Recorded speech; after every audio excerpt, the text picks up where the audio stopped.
West Godavari జిల్లాలో తాడేపల్లిగూడెం నియోజకవర్గంలో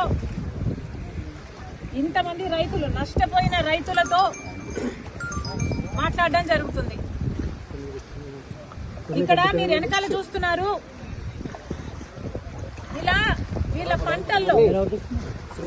పంటల్లోకి నీళ్లు వచ్చిన పరిస్థితి. ఈ పరిస్థితి కేవలం ఈ గ్రామానికి చెందే 500 ఎకరాలు.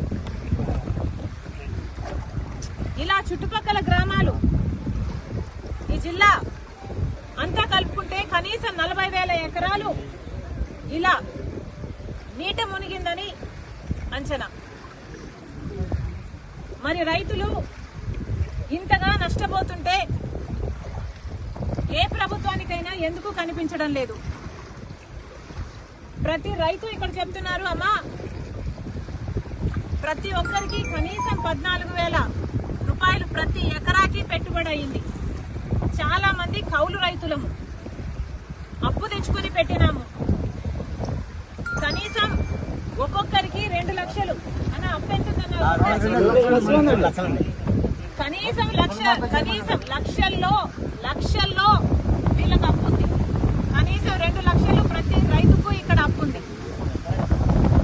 మరి ఇలాంటి పరిస్థితుల్లో ప్రభుత్వాలు ఏం చేస్తున్నాయో సమాధానం చెప్పాల్సిన అవసరం ఉంది. వీళ్ళందరూ ఇక్కడ నేను రాగానే అమ్మా మా పొలాలు ఎంతగా మునిగిపోయాయో చూడమ్మా అని వాళ్ళందరూ నీళ్లలో దిగి మరి వాళ్ళ కష్టాలు చెప్పుకునే ప్రయత్నం చేశారు. అందుకే నేను కూడా నీళ్లలో దిగి వాళ్ళ కష్టాలకు రావాల్సిన అటెన్షన్, రావాల్సిన నష్టపరిహారం కోసం ఈరోజు కాంగ్రెస్ పార్టీ కూడా వాళ్ళ కష్టాలలో భాగం పంచుకోవడానికి ఈరోజు మేము కూడా నీళ్లలో దిగి మాట్లాడుతున్నాం. ప్రభుత్వాలు కళ్ళు తెరవాల్సిన అవసరం ఉంది. పక్క రాష్ట్రంలో రేవంత్ రెడ్డి గారు రుణమాఫీ చేశారు. ఇక్కడ రైతులు కూడా అమ్మా మాకు రుణాలున్నాయి, మాకు కూడా రుణమాఫీ అవసరము అని ప్రాధేయపడుతున్నారు.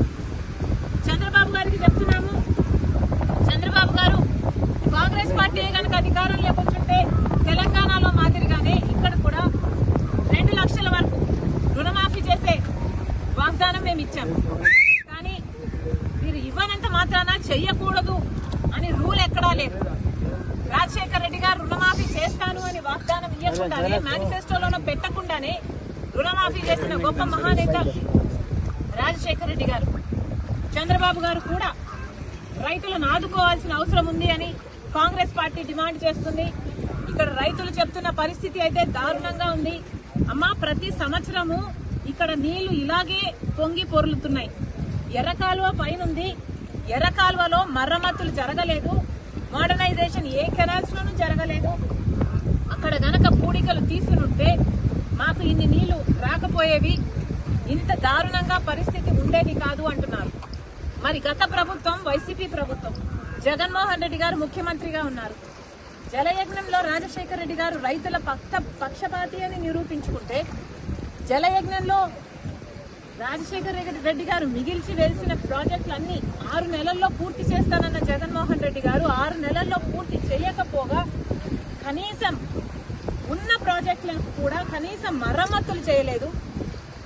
గేట్లు ఊడి తేలిపోతున్నా పట్టించుకోలేదు. ఆఖరికి పూడికలు కూడా తీయలేదు. కట్టెడు మత్తి కూడా ఎత్తి పోసిన పాపాన పోలేదు. కాబట్టే ఈరోజు ఇంతగా నీళ్ళు వచ్చాయి అని ఈ రైతులు చెప్తున్నమాట.